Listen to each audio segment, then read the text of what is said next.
জয় শিব শম্ভু। আমি স্বপ্না, আর আমি আজকে বৃহৎ শিব মহাপুরাণের অষ্টম অধ্যায়ের পার্বতীর তপস্যা এবং হর পার্বতীর সংবাদ পাঠ করতে চলেছি। তোমরা সকলে চলে এসো বৃহৎ শিব মহাপুরাণের এই মধুর বাণী শ্রবণ করতে।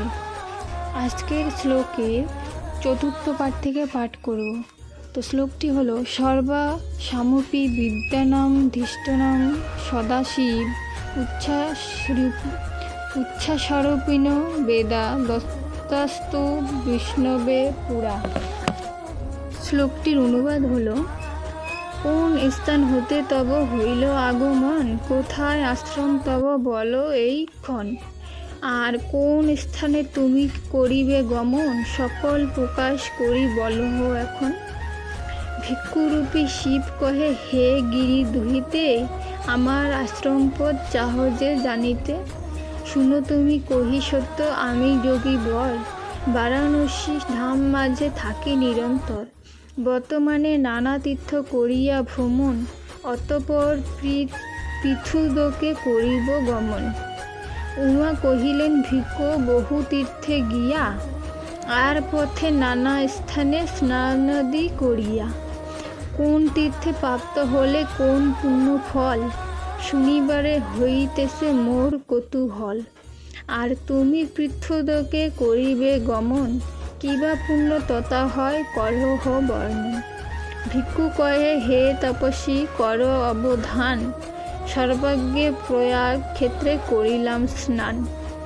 অতঃপর পূজ্যম্য জয়ন্ত বন্ধু বিন্দু, কনখল সরস্বতী কৌনট করকন্ধ, তক্ষক চণ্ডীকেশ্বর ভদ্রা কোটি তীর্থ, ত্রিবিষ্টব অগ্নিকুণ্ড আদি নানা তীর্থ।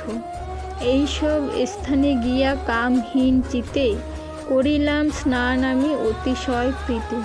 বর্তমানে এই স্থানে করি আগমন, অতঃপর পৃথুদকে করিবে গমন।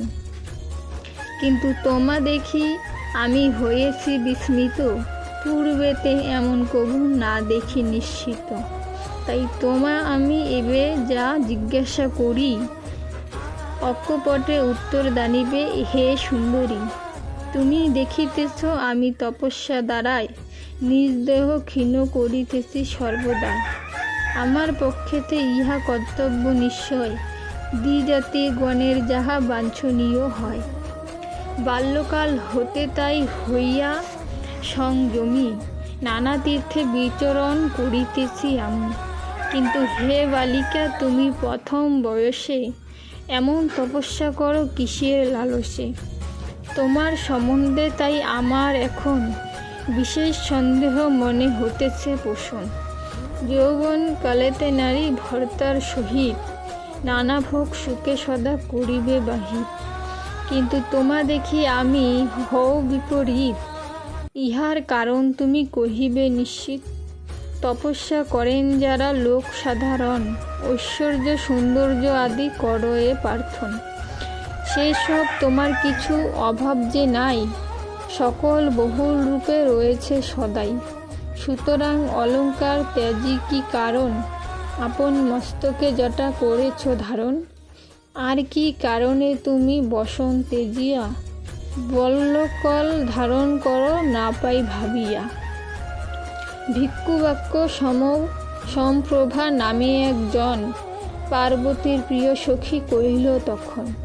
হে তাপস পার্বতীর তপস্যার কথা, তোমার নিকটে আমি কহিব সর্বথা। অধিক কি কব আর, এ উমা সুন্দরী, মহেশ্বরে প্রতিরূপে পেতে ইচ্ছা করি। এরূপ কঠোর ব্রতে হলেন নিমগণ, সদা তার ধ্যান আর করেন আরাধন। সখী মুখে এই কথা করিয়া শ্রবণ, কাঁপাইয়া পঞ্চানন মস্তক আপন। অতি উচ্চ হাস্য করি কহে পার্বতী রে, হে দেবী এমন বুদ্ধি পাও কি প্রকারে। মনোরম ও কমল তব কর দয়, হরের ভুজঙ্গ সহঙ্গ বাহু সুনিশ্চয়। তাহা হলে চারিহস্ত কেমন করিয়া, সম্মিলন হইবে না পাই ভাবিয়া। হে পদ্ম পলাশ আখে তুমি বা কোথায়? আর সেই তিন চোখা শিব বা কোথায়? কবরীর শোভা তব সুন্দর এমন, জটাভরা শিব শির দেখিতে ভীষণ। তব অঙ্গে শোভা পায় বসন ভূষণ, মৃগ চর্মধারী হন বিষব বাহন। তোমার সর্বাঙ্গ হয় চন্দন চর্চিত, আর মহাদেব হন বিভূতি ভূষিত। অতএব অঘটন এরূপ ভীষণ, প্রভু নাহি ঘটিবে শুনহ এখন। সুবর্ণ তেজিয়া কাজ করহ গ্রহণ, চন্দন তেজিয়া কর কর্দম লেপন। হস্তি তেজি বলি বরদে বাহন করিলে, পূব বাড়ি পান কর গঙ্গা জল ফেলে। সূর্যজ্যোতি পরিহার করিয়া এখন, জোনাকির দ্যুতি দেবী করিছ গ্রহণ। গৃহবাস পরিত্যাগ করিয়া যেমন, বনবাসে রুচি তব হইল এখন। সেই রূপ যুক্তিহীন কার্যাদি করিতে, উদ্যত হয়েছ তুমি চিন্তা করো চিতে। বাসবাদী দেবগণে পরিত্যাগ করি, মহাদেবে কেন তুমি ভজ গো সুন্দরী। তব নির্জন হয় সাগ্র জ্যোতির্ময়, শঙ্করের পারিষদ ভূত সমুদয়। তোমার পিতার গৃহে দুন্ধুবি মৃদঙ্গ, পটহাদি নানাবিধ বাদ্যর তরঙ্গ। আর মহেশের করে ডুম্বু সিংহার, যাহার শ্রবণে শুধু কান হয় ভার। অতএব বলিনু আমি তোমার সহিত, শিবের সংযোগ কভু না হবে উচিত। সবাই অজ্ঞাত তার জন্মের বিষয়, কত বা বয়স কেহ জানে না নিশ্চয়। আর যদি কিছু ধন তাহার থাকিত, তবে কেন দিগম্বর হইয়া ভ্রমিত।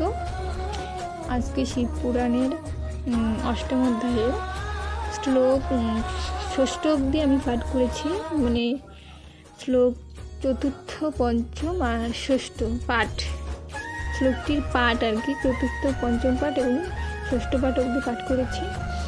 আরও মনে হচ্ছে শ্লোকটি 4টে কি 6টে পাঠ আছে, এগুলো পরের দিন পাঠ করো।